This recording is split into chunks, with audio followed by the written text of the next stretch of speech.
সবাইকে আমন্ত্রণ জানাচ্ছি সংবাদপত্রের পর্যালোচনা ভিত্তিক পত্রিকার চোখে দেশ অনুষ্ঠানে।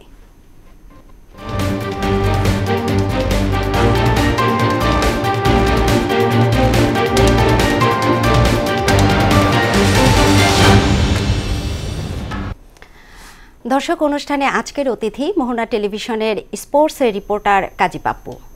পাপ্পু, শুভ সকাল এবং সেই সাথে পত্রিকার চোখে দেশ অনুষ্ঠানে আপনাকে স্বাগত। ধন্যবাদ, আপনাকেও শুভ সকাল। জি, চলুন আজকের পত্রিকাগুলোর প্রধান শিরোনাম কি জেনে নিই। দর্শক, প্রথম আলো শিরোনাম করেছে স্থানীয় সরকার নির্বাচন নিয়ে দলগুলোর মধ্যে মতপার্থক্য, শুল্ক কর বৃদ্ধির প্রভাব, করের চাপে আরেক দফা বাড়বে জীবনযাত্রার ব্যয়।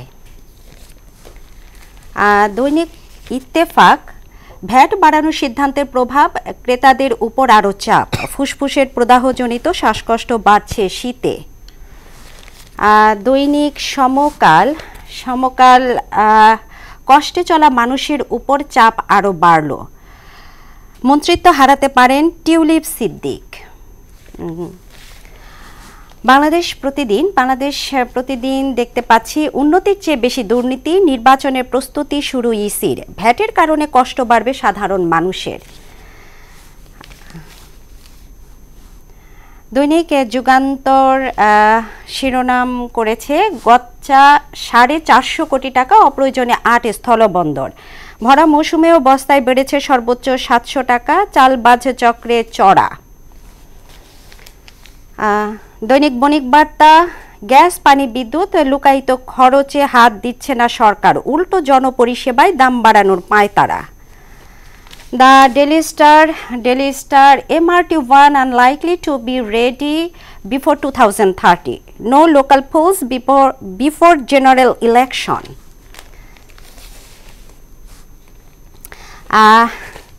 পাপ্পু, আমরা যদি প্রথম আলোতে আসি তাহলে প্রথম আলোতে দেখতে পাচ্ছি যে আন্তর্জাতিক ক্রিকেটকে বিদায় তামিমের।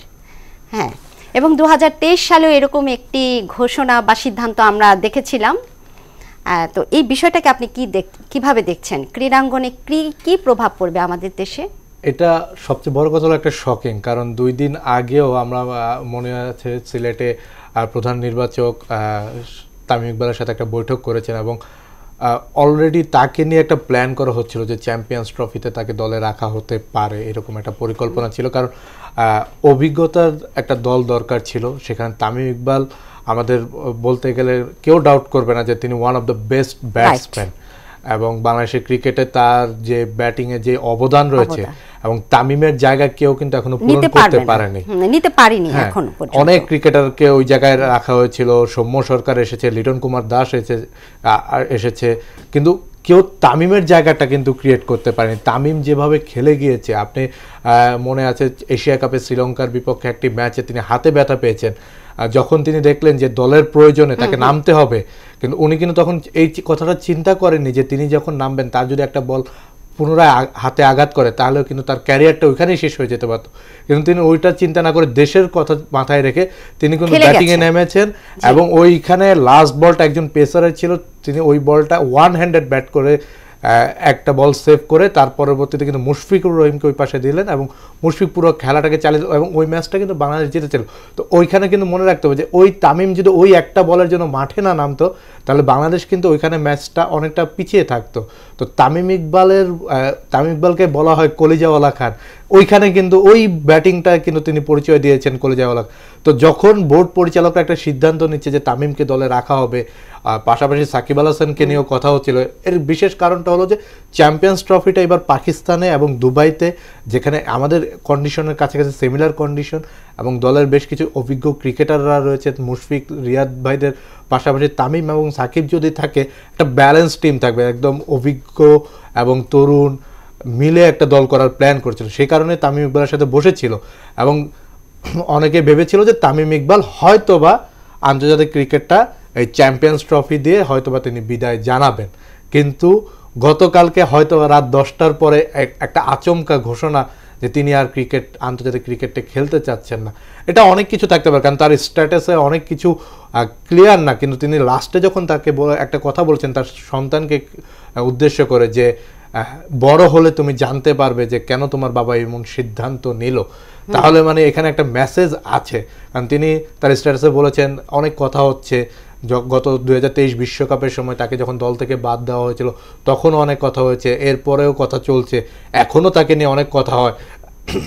আসলে দুঃখিত, বারবারই কিন্তু সাকিব তামিম নিয়ে একটা কথা হয়, যেটা কিন্তু দলের উপরে ইম্প্যাক্ট পড়ে। আপনি যদি একটা দল প্ল্যান করেন যে আমি তামিম ইকবালকে রাখবো কিংবা আমি সাকিব আল হাসানকে রাখবো, তখন কিন্তু ওই টিমটা ওইভাবেই সাজানো হয়। তার প্লেয়ারগুলো ওই প্ল্যানটাই করে যে আমার টিমে তামিম ইকবাল রয়েছে, একজন ক্যাপ্টেন যে থাকে তার কিন্তু চিন্তাধারাটা চলে আসে যে আমার টিমে তামিম ইকবালের মতো একজন সিনিয়র ক্রিকেটার রয়েছে, আমাকে চিন্তা করতে হবে না যে আমার কি হবে, ওই জায়গাটা আমার ক্লিয়ারেন্স। ওপেনিংয়ে যখন আপনি দেখবেন যে নামের পাশে তামিম ইকবাল রয়েছেন, 2007 সালে যার ক্যারিয়ার শুরু, এবং এরপরে তিনি বোলারদের যেভাবে তাণ্ডব চালিয়েছেন, মানে আমি বলবো যে মানে যখন তার প্রয়োজন হয়েছে তিনি কিন্তু খেলে গিয়েছেন, আর যখন দলের প্রয়োজন হয়েছেন রান বের করেছেন। বাংলাদেশের টেস্টে বলেন, ওয়ানডেতে বলেন, সব ফরম্যাটে মিলে 3টা ফরম্যাটে মিলে প্রায় 15,000-এর উপরে রান করেছেন তিনি। এটা কিন্তু যাত্রাখানে কথা, হয়তো টেস্টে তার এই এভারেজ স্ট্রাইক রেট 38-39-এর ভিতরে রয়েছে, কিন্তু তারপরও যেই ম্যাচে তিনি রান করেছেন সেটা কিন্তু ইম্প্যাক্ট ফেলেছে। তো তামিমের মতো ক্রিকেটার হঠাৎ করে এমন সিদ্ধান্ত, আমার কাছে মনে হচ্ছে যে আমরা যে পঞ্চ পাণ্ডবকে ঘিরে বাংলাদেশের ক্রিকেটের যে শেষ দিকে চলে এসেছে তাদের, এটা কিন্তু আমরা এখন আস্তে আস্তে দেখছি। কারণ অলরেডি মাশরাফি বিন মুর্তজা, আমি যদি বলি যে তিনি নেই, সাকিব আল হাসান রাজনৈতিক পরিস্থিতির কারণে দলের বাইরে রয়েছেন, তিনি চেষ্টা করছেন যে চ্যাম্পিয়ন্স ট্রফিটা যেভাবেই হোক খেলার জন্য, কিন্তু গত কয়েকদিন যাবত তার বোলিং অ্যাকশনের সমস্যা হয়েছে, যার কারণে তিনি কিন্তু বোলিং করতে পারছেন। আর সাকিব আল হাসান বোলিং যদি না করতে পারে, অ্যাজ এ ব্যাটসম্যান হিসেবে তাকে দলে রাখবে কিনা সেটা নিয়ে একটা চিন্তা করতে হবে। তো যার কারণে তামিম ইকবাল ছিল, মুশফিকুর রহিম ছিল, মাহমুদুল্লাহ রিয়াদ ছিল, যাদেরকে নিয়ে চ্যাম্পিয়ন্স ট্রফির টিম গঠনের একটা পরিকল্পনা ছিল। এবং আমাদের যেখানে সবচেয়ে বড় সমস্যাটা ছিল সেটা হলো যে ওপেনিং পেয়ার, আমরা কখনোই ওপেনিংয়ে ভালো একটা স্টার্ট করতে পারছি না। তামিম ইকবালের অল্টারনেটিভ হিসেবে আমরা অনেককে ওই জায়গাটা প্রেফার করেছি, কিন্তু কেউ সেভাবে রান করতে পারেনি। ইন্ডিভিজুয়াল রান করেছে, বাট দলগতভাবে বা একটা ওপেনিংয়ে একটা দারুণ স্টার্ট করে দেওয়া, একটা 70-80 রানের একটা স্টার্ট পাওয়া বা 100 রানের, কারণ আপনি যখন একটা আন্তর্জাতিক ক্রিকেটে ম্যাচ জিততে যাবেন তখন আপনাকে কিন্তু একটা স্টার্টটা ভালো করতে হবে, সেই স্টার্টটা কিন্তু কেউ করে দিতে পারেনি। তামিম যখন ছিল তার সাথে শান্তকে পরীক্ষা করা হয়েছে, লিটন কুমার দাসকে নেওয়া হয়েছে, আপনার সৌম্য সরকার ছিল, তানজিদ তামিমকে নেওয়া হয়েছে, কিন্তু কেউই কিন্তু তামিমকে যোগ্য সঙ্গী হিসেবে স্টার্টটা এনে দিতে পারতো না। তো যার কারণে এই জায়গাটা যখন আমাদের ল্যাকিংস ছিল, যেই ক্রিকেটারটা একটি বছর ধরে আন্তর্জাতিক ক্রিকেটে নাই, তারপরেও কিন্তু তার সাথে কথাবার্তা বলেছে এই একটা কারণে যে আমাদের একটা ওপেনার দরকার যিনি সিনিয়র, যিনি একজন জুনিয়রকে নিয়ে স্টার্টটা করে দিতে পারবে, ভালো স্টার্ট করতে হবে। এবং এনসিএলে দারুণ পারফরমেন্স করেছে তামিম ইকবাল, বিপিএলও তিনি রান পাচ্ছেন। তো ওভারঅল এই কারণেই তাকে নিয়ে প্ল্যান করেছিল, কিন্তু আসলে সবকিছু আচ্ছা, এমন একজন স্টার যার এত বর্ণাঢ্য ক্যারিয়ার, এটা কি তার জন্য আত্মঘাতী সিদ্ধান্ত না? আপনি কি মনে করেন? না, আত্মঘাতী সিদ্ধান্ত আমি বলবো না, বিকজ অফ আপনি যদি দেখেন তাদের কিন্তু আসলে ক্যারিয়ারে আর বাংলাদেশি ক্রিকেটে দেওয়ার কিছু নেই, তাদের ক্যারিয়ারটা শেষের দিকে। আপনাকে কিন্তু আমি গত কয়েকদিন যাবত বেশ কয়েকজন সিনিয়র ক্রিকেটারের সাথে কথা বলেছি, তারা কিন্তু একটা কথা বলেছেন যে তারা যা দেয়ার তা কিন্তু দিয়ে দিয়েছেন, তাই তাদেরকে নিয়ে আর চিন্তা করে এখন তাদের অল্টারনেটিভ আপনাকে তৈরি করতে হবে, যে জিনিসটা আদৌ বাংলাদেশ ক্রিকেট গত 15 বছরে করেননি। অনেক ক্রিকেটারকে তারা আন্ডার 19 এবং জাতীয় দলের মাঝখানে যে একটা গ্যাপ থাকে, আপনার যুব দল কিংবা এ দল কিংবা টাইগার স্কোয়াড, এরা করেছে, কিন্তু এখান থেকে খুব একটা ক্রিকেটারকে তারা দলে নেয়নি।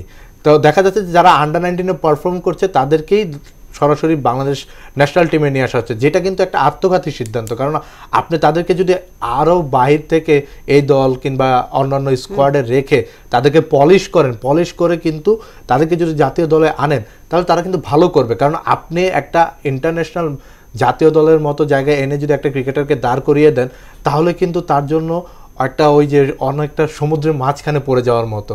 কারণ তিনি আন্ডার 19 খেলেছেন, কিন্তু এরপরে তিনি চলে এসেছেন জাতীয় দল, যেখানে আপনাকে অলমোস্ট 150-র কাছাকাছি স্পিডের বোলারদের ফেস করতে হয়। তো এই জায়গাটায় আপনাকে পরিকল্পনা করতে হবে, এবং ফারুক ভাই রয়েছেন, নাজমুল আবেদিন ফাহিম স্যার রয়েছেন, তারা জানেন যে বাংলাদেশের ক্রিকেটটাকে কীভাবে ডেভেলপ করতে হবে। এখন এই 5 জন ক্রিকেটার আপনাকে চলে যাচ্ছে, আমার মনে হয় চ্যাম্পিয়ন্স ট্রফির পর মুশফিক রিয়াদকে আমরা পাচ্ছি না, তাহলে আপনাকে কিন্তু এই জায়গাটা শেষ, এই পঞ্চপাণ্ডবের ক্যারিয়ার শেষ বাংলাদেশ ক্রিকেটে। এখন এই পঞ্চপাণ্ডবকে ছাড়া আপনাকে প্ল্যান করতে হবে। সাকিব আল হাসানের জায়গায় আমরা হয়তো মেহেদী হাসান মিরাজকে পরিকল্পনা করতে পারি, বাট তামিম ইকবালের জায়গায় আমরা কাকে পেয়েছি সেটা আপনাকে চিন্তা করতে হবে। মাহমুদুল্লাহ রিয়াদের জায়গায় একজন ফিনিশার কিভাবে পাবো সেটা আপনাকে চিন্তা করতে হবে। মুশফিকুর রহিমের জায়গায় আমি কাকে অল্টারনেটিভ রাখবো সেটা আমাকে চিন্তা করতে হবে। তো এই চিন্তাগুলো এখন থেকে পরিকল্পনা করতে হবে। নতুন বোর্ড পরিচালক এসেছে, নতুন যারা রয়েছেন তাদেরকে পরিকল্পনা করতে হবে যে বাংলাদেশের ক্রিকেটটাকে আরো কিভাবে এগিয়ে নিয়ে যেতে হয়। জি কাজী পাপ্পু, আপনাকে অনেক অনেক ধন্যবাদ আমাদের এই স্টুডিওতে উপস্থিত থাকার জন্য। আপনাকেও ধন্যবাদ।